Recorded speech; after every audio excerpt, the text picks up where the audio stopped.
Hello दोस्तों, बहुत से लोगों को चिंता, अवसाद, खराब महसूस करना, घबराना, लो फील करना और वो प्रेरणा नहीं मिल पाना जो कामयाब होने के लिए चाहिए। ऐसी मानसिक अवस्था पर पहुंच जाना आपको फंसा हुआ और आशाहीन महसूस कराता है। कुछ लोग बोलते हैं कि वो अपनी जिंदगी में क्या करें, उन्हें कुछ समझ नहीं आ रहा। वो बहुत कुछ ट्राई करते हैं लेकिन कुछ बड़ा अचीव नहीं कर पाते। वो वहीं के वहीं अटके हुए हैं और ये सोचकर उनको बहुत बुरा फील होता है और कुछ काम करने का मन भी नहीं करता।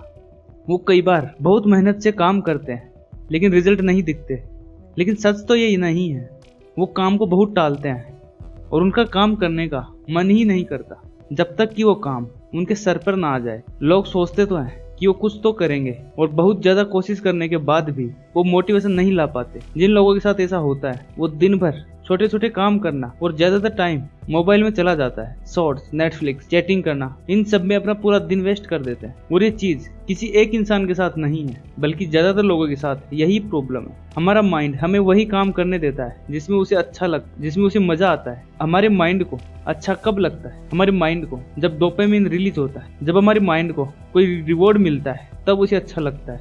हमें डोपामिन कंटिन्यू मिलता रहता है जब हमारे काम को पूरा करते हैं। लेकिन जो डोपामिन हमें पहले काम करने के बाद मिलता था, मोबाइल ऐप्स, ये सब हमें डोपामिन देते रहते हैं। Porn, junk food, chatting, TV shows, web series, ये सब बहुत ज़्यादा डोपामिन रिलीज कर देते हैं।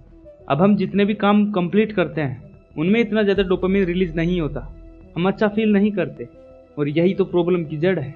इसका सॉल्यूशन भी है।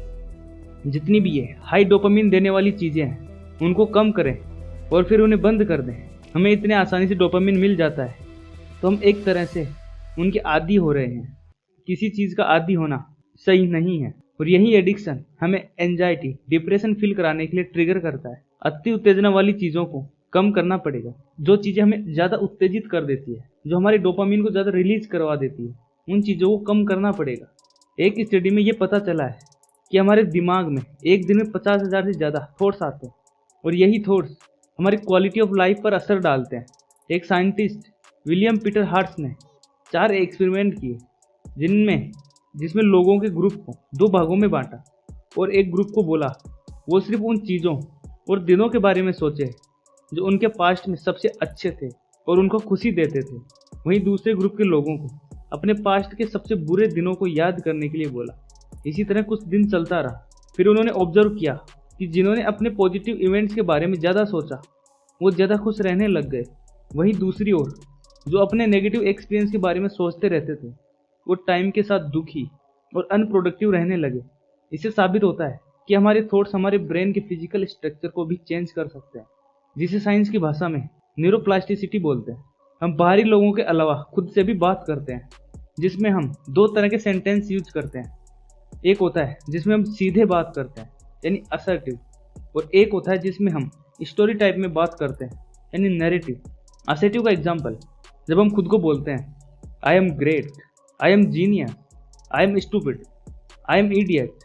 सामान्यतः बोलते टाइम आप अपनी पहचान को यूज करते हो कि आप वैसे हो। वहीं नैरेटिव में हम बोलते हैं आई शुड यानी मुझे करना चाहिए, आई विल मैं करूँगा। ये सेंटेंस इतने ज़्यादा स्ट्रॉन्ग नहीं होते और आपके माइंड पर कोई खास असर भी नहीं डालते। जैसे आप शराब पीते हो और आप शराब छोड़ना चाहते हो तो आप क्या बोलोगे? अब मैं शराब नहीं पीऊँगा, मैं शराब छोड़ दूँगा, मुझे शराब छोड़नी चाहिए। इसके बजाय आप बोलो कि मैं कोई शराबी नहीं हूँ। यहाँ आप अपनी पहचान बता रहे हो कि आप ऐसे नहीं हैं। इस बात की ज़्यादा चांस है कि आप उस पर भरोसा करोगे और उस पर एक्शन भी लोगे। वहीं एक संबंध हमारी आदतों और भरोसे का भी होता है। हमारी जो आदतें हैं ना, जिन पर हम विश्वास करते हैं, उससे कनेक्टेड होती है। जिन चीज़ों को हम मानते हैं और जिन चीज़ों पर हम भरोसा करते हैं वही हमारी ज़िंदगी का मार्गदर्शक होते हैं, जो हमें वास्तविक दिशा दिखाते हैं और हम हमारे मानने के अकॉर्डिंग ही एक्शंस लेते हैं। फॉर एग्जाम्पल, एक नास्तिक आदमी जो भगवान को नहीं मानते, वो अपनी लाइफ में कुछ भी एक्शंस लेते हैं या कोई भी चीज़ होती हुई देखते हैं तो वो ये सब एक नास्तिक नज़रिए से ही देखेंगे। उसे लगेगा वो सारी चीज़ें साइंस से ही हो रही है, गॉड जैसी कोई चीज़ नहीं होती, और वो स्टेप्स भी उसी तरह के लेंगे जो उसके भरोसे को और मजबूत करते हैं। वो अपनी लाइफ को ऐसे फिल्टर करके देखेगा जिससे वो अपने एक्शंस भी इसी तरह के लेगा जो उसके भरोसे को और भी मजबूत करेगा। जो कुछ भी होगा उसे गॉड से कनेक्ट करके ही देखेगा। जो उसे और बिलीवर बनाएगा। इसका एक और एग्जाम्पल है कि आपके दिमाग में आने वाले थॉट्स जो आते जाते रहते हैं एक बहती हुई नदी की तरह है, और जो आपका विश्वास है, जो आपको भरोसा है, वो उस नदी में पड़े बड़े पत्थरों की तरह है, जो आसानी से तो मूव नहीं होते, लेकिन नदी के पानी की वजह से उनकी डायरेक्शन चेंज हो जाती है, और लगातार नदी में पानी बहने से और उनके शेप में चेंज हो जाता है। इसलिए आपके पास थोड़े बहुत नेगेटिव थॉट्स आते हैं, उनसे कुछ फर्क नहीं पड़ेगा। इसलिए जो आपके पास थोड़े बहुत भी नेगेटिव थॉट्स आते हैं उनसे ज़्यादा फर्क नहीं पड़ेगा, लेकिन आपके ज़्यादातर थॉट्स नेगेटिव ही रहते हैं, तो आपके विश्वास को चेंज कर देंगे। फिर आप वैसे ही एक्शन लेने लग जाओगे। जैसे आप सोचते हो कि मैं मेरी ज़िंदगी में कुछ भी नहीं कर सकता, मैं चाहे कितना भी ट्राई कर लूँ कोई रिजल्ट नहीं मिलेगा, तो आपके एक्शंस इतने दमदार नहीं होंगे। आपका दिमाग ही आपको रोकेगा कि इतनी मेहनत करने का कोई फायदा नहीं है। जब आप अपनी लाइफ में पॉजिटिव बिलीफ लाना स्टार्ट करते हो तो आप उसी तरह के एक्शंस लेना स्टार्ट कर देते हैं, और अब आपको रिजल्ट्स मिलना भी स्टार्ट हो जाते हैं। अगर कोई रेगुलर बुक पढ़ता है तो उसको पता है कि ऐसा करने से वो खुद को डेवलप कर लेगा, और वहीं दूसरा आदमी बोल रहा है कि कौन रोज बुक पढ़ेगा, कितना बोरिंग है बुक पढ़ना। स्टार्टिंग में दोनों में कोई ज़्यादा फर्क नहीं दिखेगा, लेकिन टाइम के साथ यही फर्क ज़मीन और आसमान का हो जाएगा। इसका एक और एग्जाम्पल लेते हैं। जो भी इंसान डेली वर्कआउट जाता है, जिम जाता है, क्योंकि उसको पता है, उसको विश्वास है कि वो जिम जाएगा तो स्वस्थ रहेगा, उसकी बॉडी शेप लेगी और उसकी बॉडी हेल्दी रहेगी। वहीं एक और इंसान है जो डेली जिम नहीं जा पा रहा, क्योंकि उसका विश्वास इतना मजबूत नहीं है।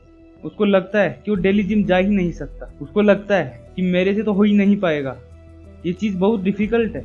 लेकिन ये सब एक दिमाग का ही खेल है।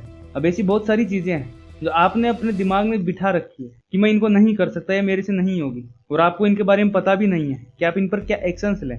तो इसके लिए एक रूल है जिसे 20 सेकंड रूल बोलते हैं। एक लड़का था जिसको गिटार बजाना सीखना था। जब वो गिटार देखता था तो उसका मन भी गिटार बजाने का होता था। उसका बहुत मन था गिटार सीखने का, तो उसने अपने पापा से जिद करके गिटार मंगवा ली, और थोड़े दिन उसने ट्राई भी करा। 5-6 दिन तो उसने गिटार बजाने की प्रैक्टिस की, लेकिन धीरे धीरे उसको गिटार बजाना बोरिंग लगने लगा। वो जब भी बाहर से आता था थका हुआ रहता था, तो अब उसने गिटार बजाना ही छोड़ दिया। लेकिन उसको थोड़े टाइम के बाद रियलाइज हुआ कि उसने गिटार बजाना छोड़ दिया है। उसने उसका एक रीजन सोचा, लेकिन उसने इस बार पहले की तरह गिटार को अलमारी में नहीं रखा। उसने गिटार का स्टैंड मंगवाया, और जहाँ वो आके बैठता था जस्ट उसके सामने ही उस स्टैंड को लगाया जहाँ पे गिटार रखी होती थी। तो उसको आते हुए गिटार सामने दिखती थी, तो उसको जैसे ही गिटार दिखती थी वो 20 सेकंड के अंदर अंदर गिटार हाथ में लेता और प्रैक्टिस स्टार्ट कर देता। ऐसे ही लगातार 2 महीने करने के बाद उसको अच्छा गिटार बजाना आ गया। यही रूल हम अपनी लाइफ में भी इम्प्लीमेंट कर सकते हैं। जो काम हमारी लाइफ में बहुत इंपॉर्टेंट है उनको हम अपने सामने ही रखें, उनको ज़्यादा समेट कर कहीं छुपा के नहीं रखें। फॉर एग्जाम्पल आपको बुक्स पढ़नी है, बुक्स को बंद करके बैग में नहीं रखें, बल्कि बुक्स को वहीं डाल दे जहाँ पे आप सोते हो, जहाँ पे आपका बैठना उठना रहता है सारे दिन। जब भी आपका मूड हो सीधा बुक उठाओ और पढ़ना स्टार्ट कर दो।